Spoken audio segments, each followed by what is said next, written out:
Adathul malaikatu wa huwa qa'imun yusalli fil mihrab. Maka setelah doa itu disampaikan, salatnya belum selesai. Langsung malaikat turun menyampaikan, Allah mengabulkan doamu, sedangkan beliau masih berdiri dalam salatnya. Itu poinnya, berdiri dalam salat. Oke, annallaha yubashshiruka bi Yahya. Allah kasih kabar gembira engkau akan punya anak namanya langsung dari Allah, Yahya. Jadi Yahya itu nama langsung dari Allah. Ya, artinya hidup. Yang mustahil menurut manusia ada bayi yang lahir hidup dari rahim perempuan yang divonis monopause dan mandul, maaf, bagi Allah tidak ada yang mustahil, lahir dan hidup dia. Kedua, saat ruku'. Jadi satu, berdiri. Dua, saat ruku'. Wa aqimus salata wa atuz zakata wa raka'u ma'ar raki'in. Al-Baqarah ayat ke-43. Itu sudah saya jelaskan. Yang ketiga, saat sujud. Tadi sudah kita uraikan. Yang keempat, sesaat sebelum salam. Di bagian doa terakhir. Nanti kita detilkan. Allahumma inni a'udzubika min adzabi jahannam wa min adzabil qabri wa min fitnatil mahya wal mamati wa min syarri fitnatil masihi dajjal. Setelah itu isi dengan doa sebelum salam. Isi dengan doa. Ya, hadirkan itu cepat terkabul. Bahkan nanti kita detilkan saat akan salam kan baru sujud ya, baru duduk dan baru sujud. Kalau langsung salam kan batal salatnya. Jadi kita tahiyat dulu, di akhir ada rahasia besar. Saking besarnya rahasia ini sampai-sampai ada seorang ulama minta anaknya mengulang sholatnya karena lupa membaca doa bagian akhir ini. Nah, bagaimana kisah dan turunannya? Nah, pertemuan berikutnya nanti saat masuk. Ini kan masih gambar dulu. Jadi itu 4 bagian. Itu satu. Yang kedua, teknis dari apa yang tadi disampaikan pada poin ini penting juga. Apakah kemudian kita melafazkan ya, atau kemudian menghadirkan saja pada diri kita untuk permohonan itu. Saya sudah pernah sampaikan kalau yang dimaksudkan sholat fardu, ya, maka cukup bacakan yang dibimbing oleh Nabi sallallahu alaihi wasallam. Hadirkan permohonan dalam diri kita. Dan tidak boleh membaca Al-Qur'an dalam sujud. Jelas ya? Tidak boleh membaca Al-Qur'an dalam sujud. Kalaupun ingin baca, dipahami sebagai bacaan doa, bukan bacaan Qur'annya. Ya, itu dalam salat-salat sunnah. Bukan salat fardu yang sudah detil bacaannya diikat dengan kalimat shallu kama ra'aitumuni usolli. Kalau salat sunnah lebih fleksibel. Ya, misal dalam salat sunnah pengen baca yang Al-Baqarah ayat terakhir itu. La yukallifullahu nafsan illa wus'aha. Jangan baca dari awal. Posisikan sebagai doa bagian tengah. Rabbana la tu'akhidna in nasina aw akhtana. Sampai ujung misalnya. Tapi jangan baca dari awal dan diposisikan sebagai ayat Quran. Pahami sebagai bagian doa. Karena nggak boleh baca Quran dalam sujud. Jelas? Saya kira itu Allahu a'lam bissawab. Assalamualaikum warahmatullahi wabarakatuh. Ustadz, tolong sedikit jelaskan tentang sholat jama', jarak dan lain-lain. Baik, sedikit aja ya. Jama' artinya menggabungkan dua hal dikerjakan dalam satu waktu. Contoh, sebentar lagi kita akan sholat zuhur. Setelah zuhur ada waktu asar. Maka ada jama', menggabungkan zuhur dengan asar. Jika saya gabungkan asar ke zuhur, dikerjakan di waktu zuhur, maka diawalkan. Dalam bahasa Arab, awal itu takdim, didahulukan. Maka jama' takdim. Jika saya ingin kerjakan zuhurnya di asar, karena pertimbangan tertentu, maka diakhirkan. Jama'nya disebut jama' takhir. Sampai sini dulu, jelas dipahami? Jelas. Yang dijama' itu, waktunya yang paling berdekatan.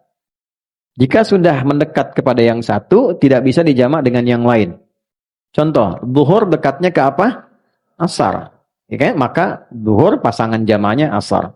Karena asar sudah dengan zuhur, maka asar tidak boleh dengan maghrib. Jelas? Maka maghrib dekatnya kemana?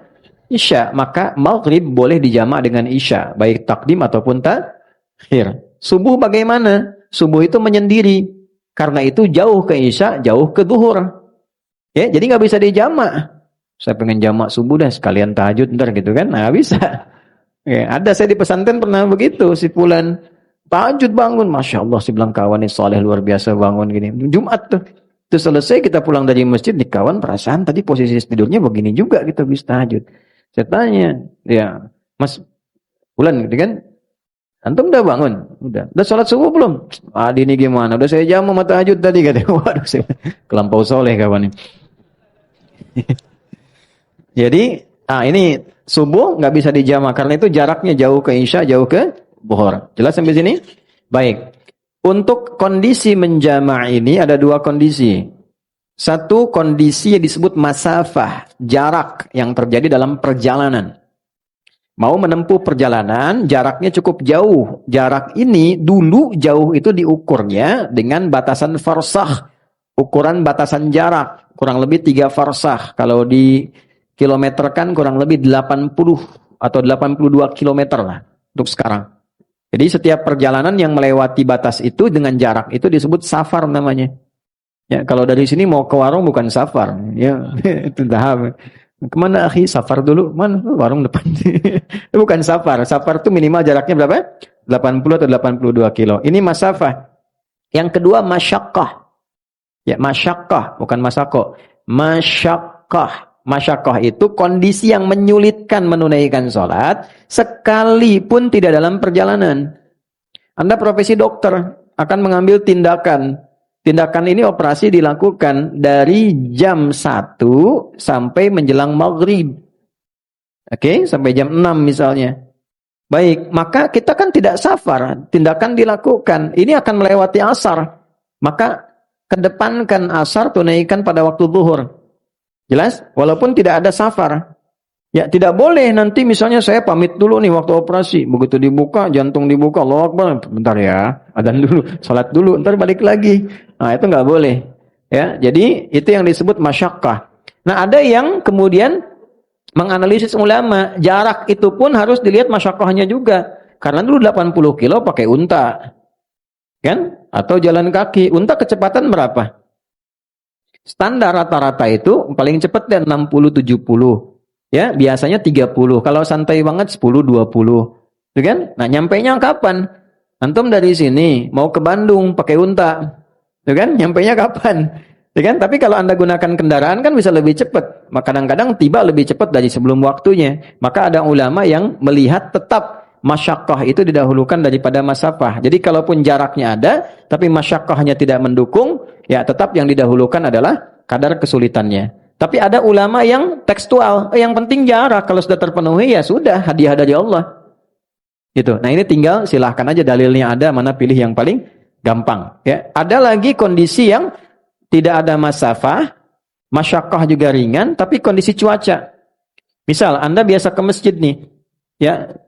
Jamaah maghrib sudah ke masjid, tiba-tiba mau isya hujan besar begitu, geledeknya di mana-mana, ya kan? Nah, itu boleh dijamak seketika juga. Jamak sama dengan isya. Lalu pulang, isya nggak ke masjid lagi. Itu sudah masuk, itu sah. Boleh dilakukan. Itu ada hadisnya juga yang tersambung. Dalam riwayat Madzhab Maliki itu dijelaskan dengan sangat detail. Kemudian, kalau zuhur berapa rakaat? 4. Asar berapa rakaat?